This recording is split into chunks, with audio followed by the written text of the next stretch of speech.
greater will.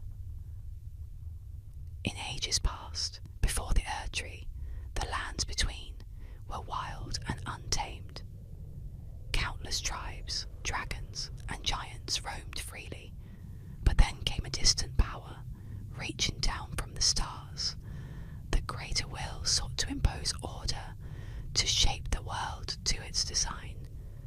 Through its emissaries, strange beings known as the Two Fingers, it chose a vessel to carry its law.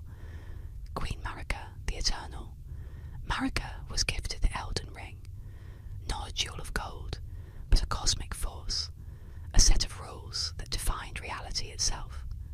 Life, death, time, and order bent to its shape. The age of the Erdtree. From the Elden Ring blossomed the Erdtree, a colossal glowing tree that dominated the sky. Its light spread across the lands between, showering the land with golden grace. Under its branches, Marika ruled as god. At her side stood her first consort, the mighty Godfrey, the first Elden Lord. Together they led wars of conquest, uniting the scattered peoples under the Erdtree shadow. The dragons, once lords of the skies, were brought low. The giants of the north were broken and chained. One by one, the rivals of the Erdtree fell, until the Golden Order reigned supreme. When these wars were finished, Godfrey's task was complete. His strength was no longer needed, and the greater will stripped him of its grace. Banished from the lands between, he became the first of the tarnished, exiles doomed to wander until the day they might be called again. The children of the gods.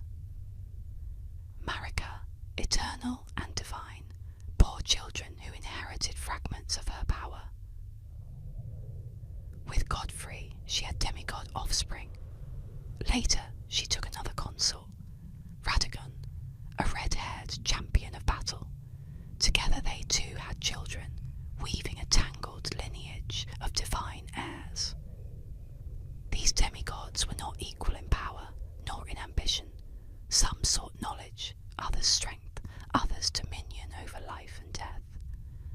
Their rivalries simmered quietly beneath the glow of the Erdtree. The first cracks in the order. Even as a golden order flourished, shadows stirred. The Elden Ring had bound the world with strict laws. Among its cruelest was the removal of destined death, the natural end of all living things. Without it, death was no longer certain, and the cycle of life was broken. Those who defied this law, like the assassins of the Black Knives, would one day strike at the gods themselves.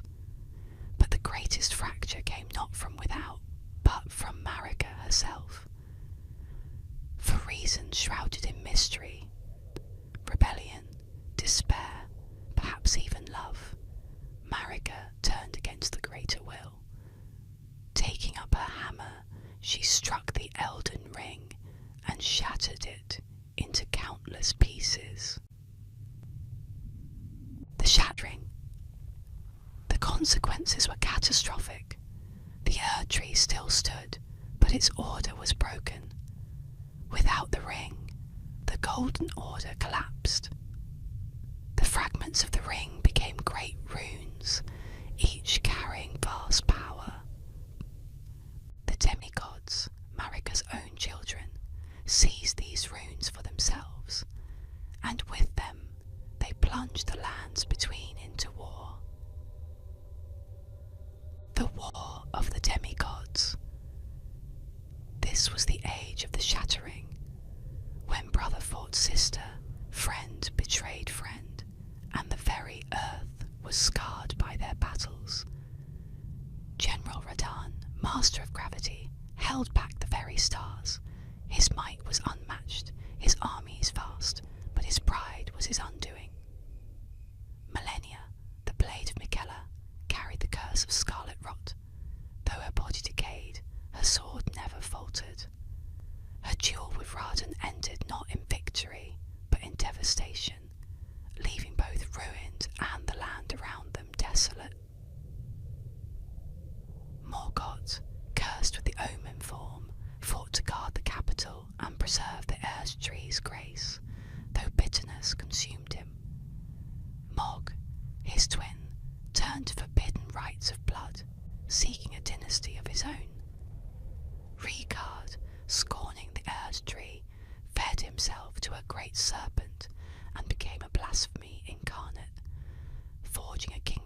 conspiracy beneath the earth.